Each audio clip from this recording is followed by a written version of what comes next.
Mesdames et messieurs, bonjour, ravi de vous retrouver dans cette nouvelle édition de votre émission presque hebdomadaire, Indice, votre fenêtre sur le monde des chiffres, sur le monde de l'économie égyptienne. Aujourd'hui, je vous apporte un rapport très important publié par la Banque centrale égyptienne. Selon lui, l'économie égyptienne a pu réaliser un taux de croissance de 4,2% au premier semestre 2022-2023.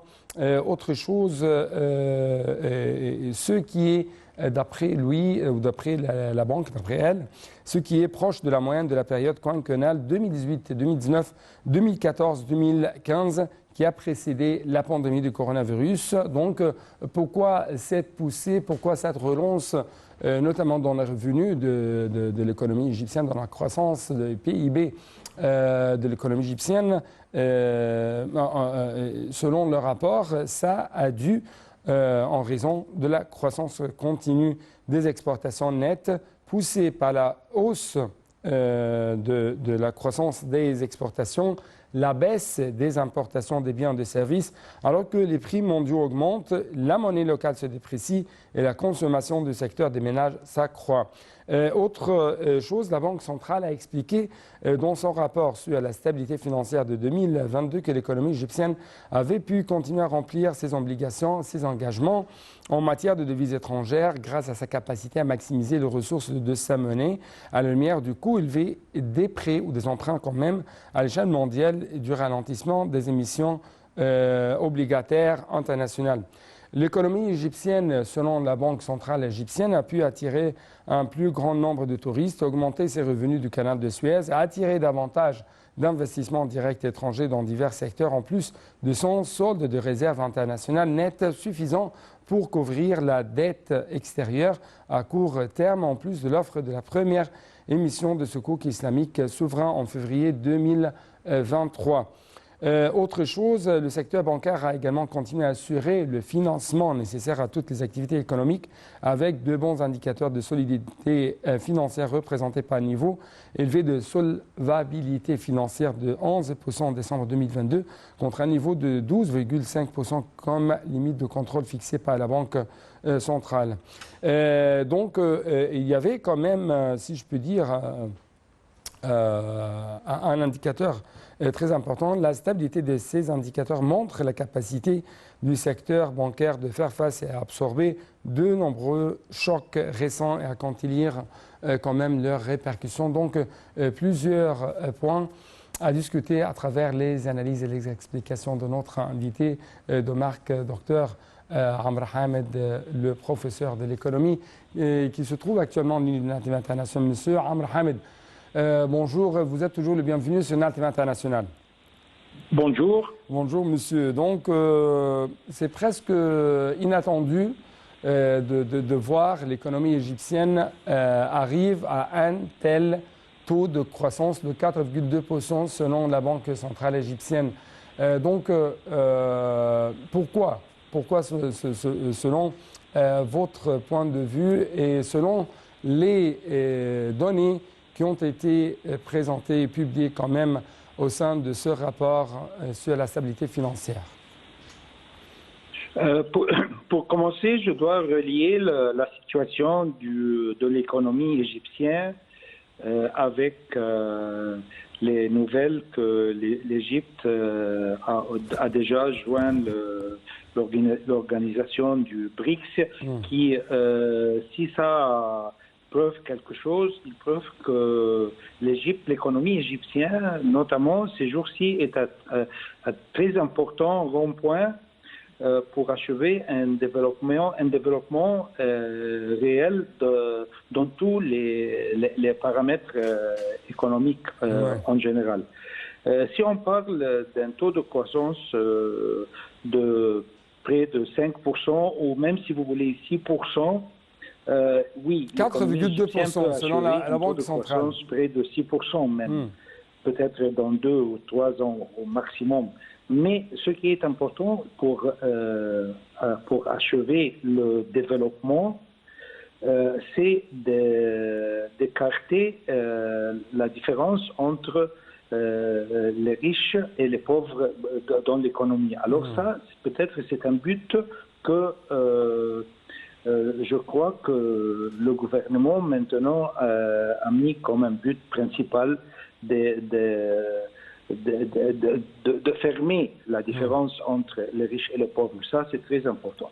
Et puis, si vous voulez aussi, quand l'Égypte a été acceptée par l'organisation du BRICS, comme vous le savez, déjà, c'est seulement l'Égypte, entre 5 pays seulement ont été acceptés pour joindre l'organisation du BRICS. Il y avait peut-être plus que 30 pays qui ont demandé d'être joints à l'organisation, mais seulement 5 et l'Égypte ont été acceptés. Ce sont 6 pays. C'est une indication que l'économie égyptienne a beaucoup de potentiel pour achever, pas seulement pour l'économie domestique, mais aussi l'importance du rôle de l'économie égyptienne pour l'économie mondiale en général. On a parlé déjà plusieurs fois à propos de l'importance du location, de la géographie de l'Égypte pour l'économie mondiale, mais on peut ajouter maintenant, après cette acceptation à l'organisation du BRICS, l'importance de l'Égypte comme un centre pour l'énergie en général. Quand je parle de l'énergie, je parle pas seulement du pétrole, du gaz aussi, même si l'Égypte est un exportateur de quelques énergies, mais ce qui est important, c'est de relier les routes pétrolières et gaz entre 3 continents principaux du monde, bien sûr l'Afrique, l'Asie et l'Europe. Ouais. Ça montre très bien une autre importance de l'Égypte pour l'économie mondiale, et pas seulement l'énergie pétrolière et gaz, mais aussi l'énergie renouvelable aussi, parce que comme vous le savez bien, l'Égypte a beaucoup de potentiel pour achever plus l'énergie renouvelable, pas seulement pour l'Égypte, mais aussi pour un continent comme l'Europe, par exemple. Alors ça, c'est une autre importance du rôle économique de l'Égypte de point de vue pour l'économie mondiale. Ouais. Vous avez aussi parlé à propos du secteur bancaire. Si vous voulez... Mais avant le secteur bancaire, j'aimerais commenter quelques remarques qui étaient bien soulignées par ce rapport de la Banque centrale. La hausse des exportations égyptiennes, la baisse des importations de biens et de services, alors que les prix mondiaux augmentent, alors que nous sommes toujours sous les effets de Covid-19 et la guerre russo-ukrainienne. Monsieur Hani, je crois que c'est déjà le temps maintenant pour l'Égypte de cesser de parler à propos des problèmes extérieurs pour l'Égypte, parce que si on va concentrer, si le gouvernement est très sérieux pour achever le développement, alors on doit concentrer plus sur nos potentiels domestiques, comme comment on va achever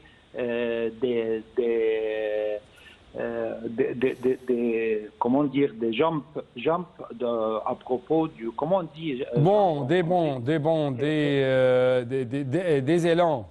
Exactement, dans le secteur industriel, spécifiquement le secteur industriel, ça c'est très important maintenant. On doit fermer le dossier du Covid et fermer aussi le dossier de la guerre entre l'Ukraine et la Russie, spécialement que maintenant la Russie a joué un rôle très important pour admettre l'Égypte dans l'organisation du BRICS. Ouais. Et on doit concentrer maintenant sur comment achever des forces domestiques. Comme je viens de dire, industriel, agriculture, tourisme, tous ces secteurs a beaucoup de promesses pour agrandir, pour élargir l'économie égyptienne en général. Oui, oui. Comment vous avez vu, à la lumière de ce que vous avez dit, comment vous avez vu les dernières incentives, les dernières incentives qui ont été proposés par l'État égyptien, par le président égyptien, afin d'encourager de plus en plus l'industrialisation aussi en Égypte? On a fait quand même des propositions concernant les taxes, concernant les terrains, toujours quand on parle des projets industriels en Égypte. Ça aussi, comme je viens de dire, c'est très important maintenant de concentrer en plus vers l'établissement des projets industriels, les nouvelles zones industrielles en Égypte. Il y a déjà, la semaine passée, on a publié déjà une nouvelle zone industrielle, je crois c'est près de Fayoum, au commencement du Haute-Égypte, très près de Fayoum aussi. Alors ça c'est très important. Et aussi en même temps la zone du canal de Suez aussi du point de vue industriel, mais pas seulement. Encore une fois, pas seulement l'importance des industries, mais aussi l'agriculture et les industries qui sont agri-industrielles aussi. Et il ne faut pas oublier le tourisme. Oui. Avant d'arriver au tourisme, comment ou selon votre analyse, pourquoi l'Égypte a pu attirer davantage des investissements étrangers directs pendant la dernière période? Oui, ça c'est vrai, c'est vrai. L'Égypte a achevé des résultats qui sont vraiment positifs du point de vue des investissements extérieurs directs en Égypte. Mais de mon point de vue, comme analyste économique, je crois qu'on peut achever même en plus dans ces directions. Et si vous voulez, ici, je peux parler un peu du secteur bancaire, parce que ce qu'on doit faire maintenant, c'est comment fortifier la confiance dans notre secteur bancaire qui peut, si la confiance dans ce secteur sera plus forte, on peut achever beaucoup des développements dans le secteur industriel, parce que jusqu'à maintenant, le secteur bancaire ne donne pas un support suffisant pour les secteurs de l'industrie et même pour le tourisme, si vous voulez. L'agriculture, c'est très pauvre. Le support du secteur bancaire pour le secteur agriculture. Oui. Donc, j'aimerais savoir comment, donc d'après votre point de vue, le secteur bancaire peut assurer le financement nécessaire à ces projets, que ce soit dans le domaine du tourisme, dans le domaine industriel.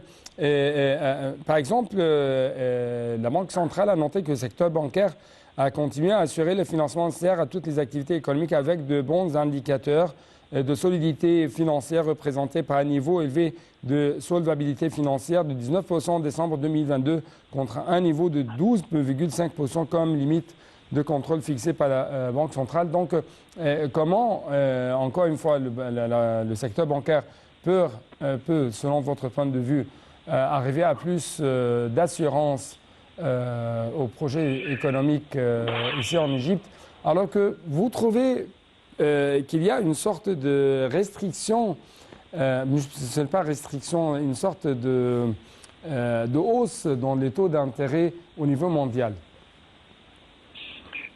Ici, je dois critiquer, faire un petit critique pour le rôle du Banque centrale vis-à-vis le secteur bancaire en général, parce que, de mon avis, le rôle du Banque centrale en Égypte est très dominant.